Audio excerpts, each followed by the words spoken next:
Selamat pagi, siang, sore, malam, dokter dan teman-teman. Hari ini kami dari SGDB 7 akan mempresentasikan student project kami yang berjudul Psychosis in Adult. Next. Perkenalkan, saya Jonathan Karnia dengan NIM 106 akan menjelaskan pendahuluan. Baik, pertama latar belakang. Psikosis adalah istilah umum untuk menggambarkan masalah kesehatan mental ketika seseorang kehilangan kontak dengan kenyataan. Psikosis adalah kompleks gejala yang meliputi halusinasi, delusi, gangguan berpikir, dan perilaku berbicara dan berpikir yang tidak teratur. Gejala-gejala ini dapat muncul pada beberapa penyakit mental seperti skizofrenia, bipolar disorder, demensia, atau mungkin juga terkait konsumsi alkohol dan narkoba. Psikosis dapat mengganggu kehidupan seseorang dengan membuatnya sulit membangun dan mempertahankan hubungan, terlebih pada orang dewasa yang harus mengurus diri sendiri, keluarga, dan pekerjaan. Psikosis pada orang dewasa dapat berdampak besar pada keluarga, karena bisa menimbulkan kepanikan, konflik keluarga, dan meresahkan orang-orang di sekitar. Stigma buruk terhadap penyakit mental juga merupakan tantangan tersendiri untuk pasien dan keluarga. Karena cukup beratnya tantangan dari penyakit mental ini sendiri, ditambah dengan tekanan dari berbagai pihak, perlu penanganan yang kompleks dan komprehensif, baik dari vaskes primer, sekunder, hingga tersier, serta keluarga dan caregiver dari pasien. Oleh karena itu, kami tertarik untuk menyusun literatur tentang psikosis pada orang dewasa. Next. Baik, dengan latar belakang tersebut, kami memiliki beberapa pertanyaan, yaitu bagaimana definisi, epidemiologi, faktor risiko, tanda dan gejala, cara mendiagnosis, diagnosis banding, interaksi keluarga, dampak pada keluarga, dan pendekatan kedokteran keluarga pada psikosis pada orang dewasa. Tujuan penulisan student project ini adalah untuk mengetahui lebih lanjut tentang pertanyaan-pertanyaan tersebut.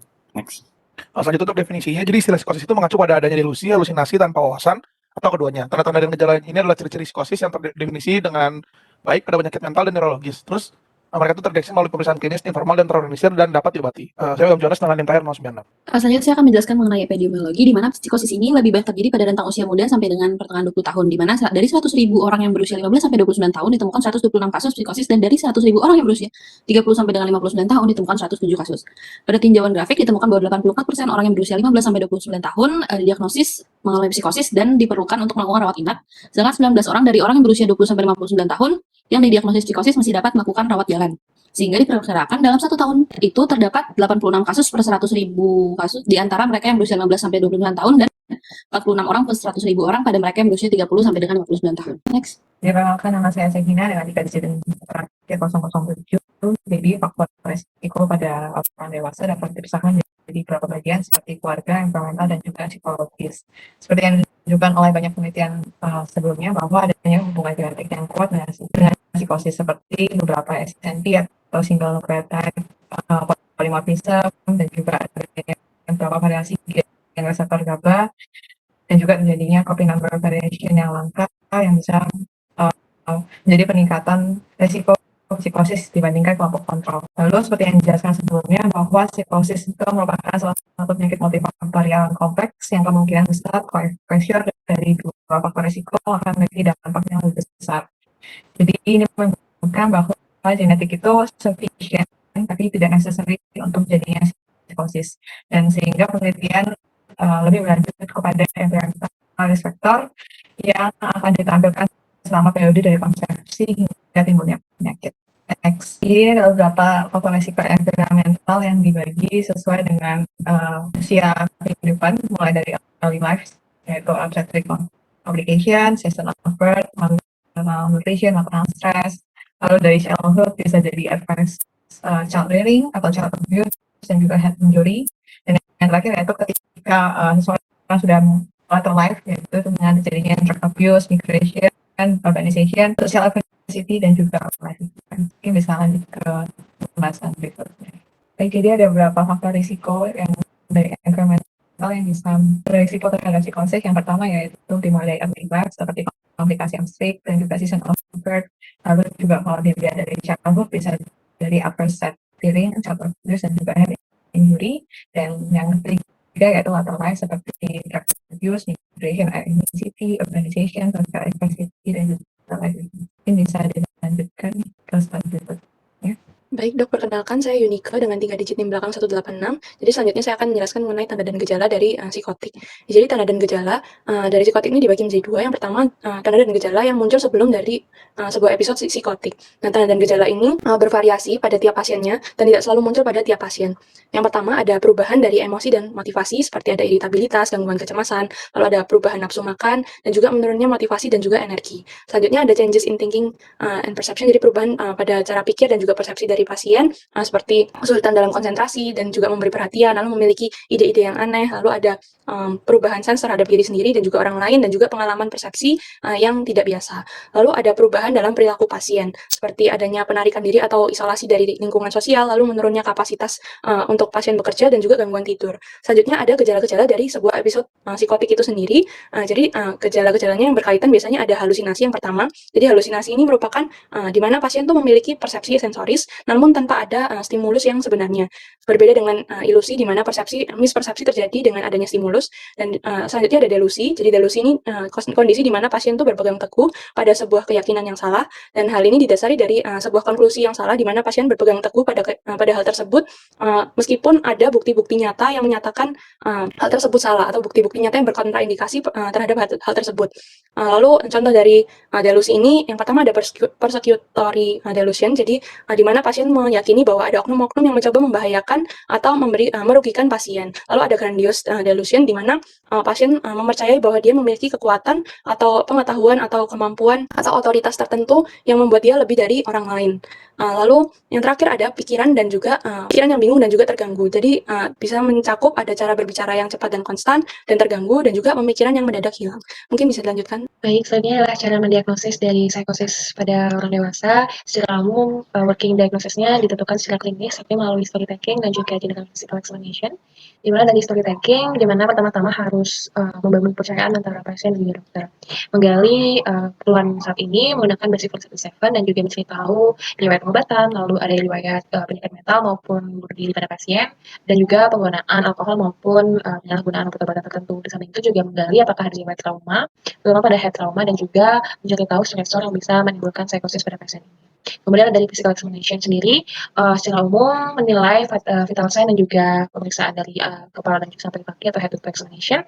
Kemudian juga menilai neurologis daripada pasien secara sederhana untuk mengetahui kira-kira apakah ada kelainan yang bersifat organik atau struktural, sehingga jika ada maka ditangani terlebih dahulu.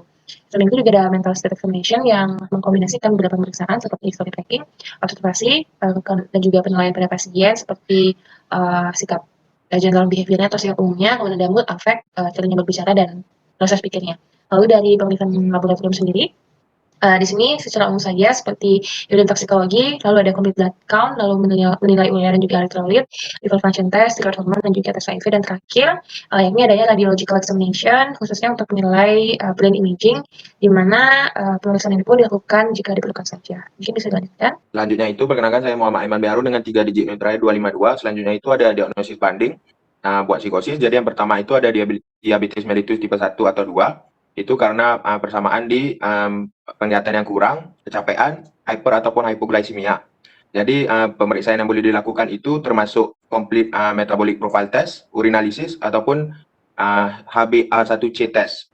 Selanjutnya itu ada Parkinson disease. Ini karena keduanya bisa ada gejala seperti delusion, halusinasi, dan selalunya psychotic symptom itu datangnya telat di Parkinson's disease. Selanjutnya itu ada encephalitis.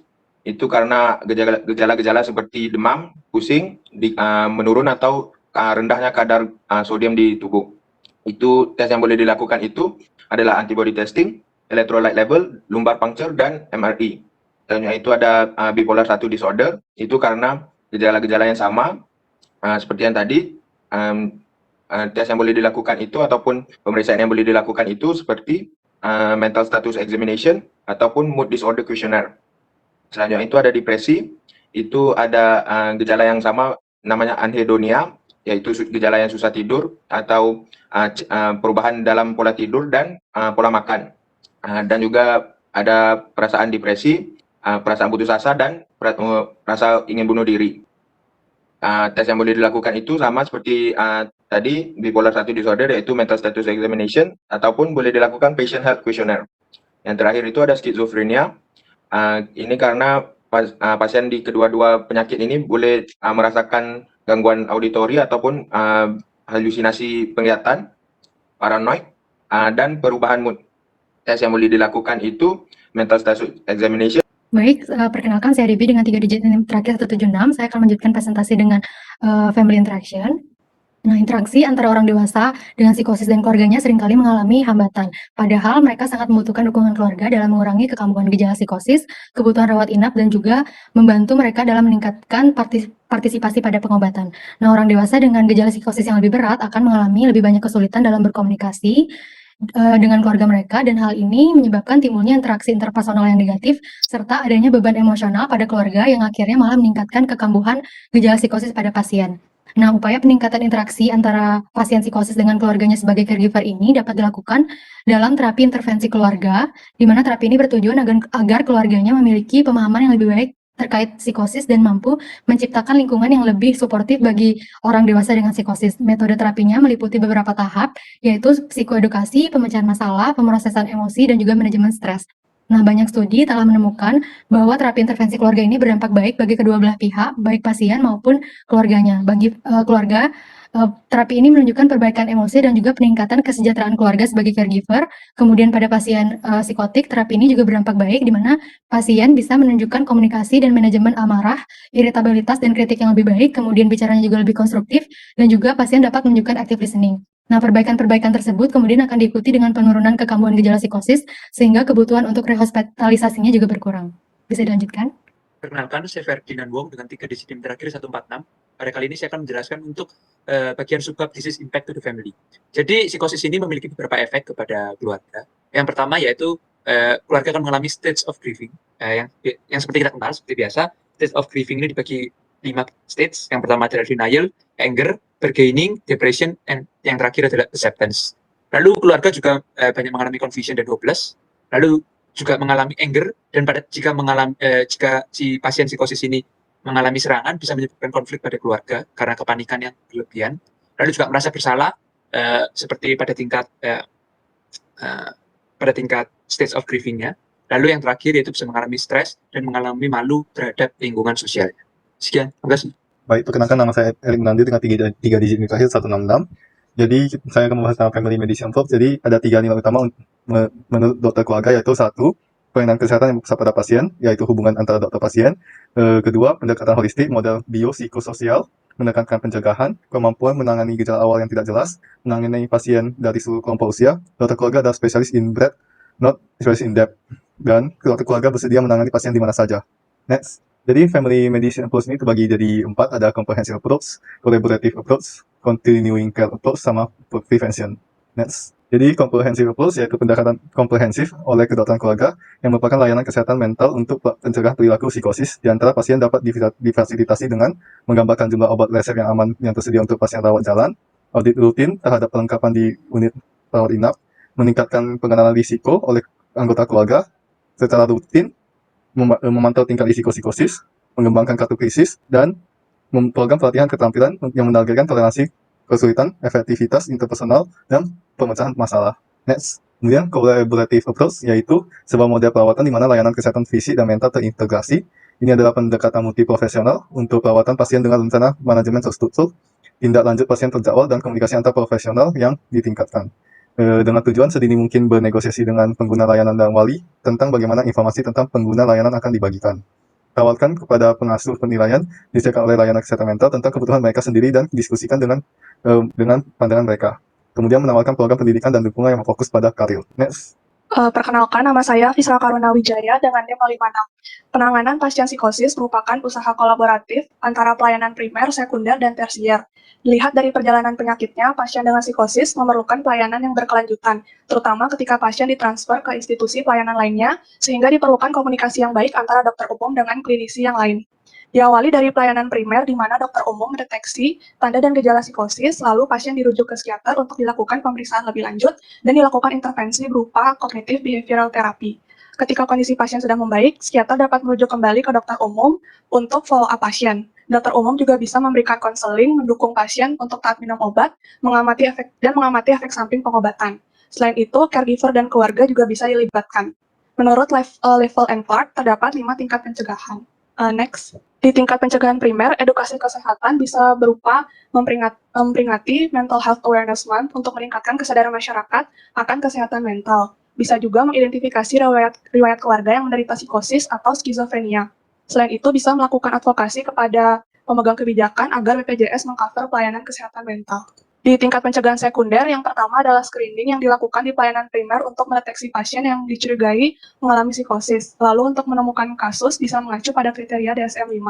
Baik, perkenalkan nama saya Nathan Nubawa dengan 3 digit NIM terakhir 206. Dapat disimpulkan bahwa menurut WHO, psikosis dapat didefinisikan sebagai gangguan mental yang ditandai dengan adanya halusinasi, delusi, atau bisa disertai keduanya. Diestimasikan dalam 1 tahun terdapat 86 kasus per 100.000 orang di antara usia 15-29 tahun dan 46 per 100.000 orang di antara usia 30-59 tahun. Pada saat episode psikotik, terdapat 3 gejala, yaitu halusinasi, delusi, dan gangguan pola pikir. Kemudian faktor risiko dari psikosis bervariasi, di mana bisa disebabkan oleh faktor keluarga, lingkungan, dan psikologis. Diagnosis dapat dilakukan dengan cara history taking, pemeriksaan fisik, pemeriksaan mental state, dan lain-lain. Ada beberapa diagnosis banding dari psikosis, yaitu diabetes mellitus, bipolar disorder, Parkinson disease, encephalitis, depresi, dan skizofrenia. Intervensi keluarga sangat efektif untuk sesi terapi dan dapat menguntungkan pada kedua belah pihak. Family medicine approach dapat dibagi 4, yaitu comprehensive approach, collaborative approach, continuing care approach, dan prevention. Terdapat 3 prevention, yaitu yang primer berfokus pada promosi kesehatan, sekunder berfokus pada diagnosis awal dan penanganan segera, dan pembatasan disabilitas, dan pencegahan tersier berfokus pada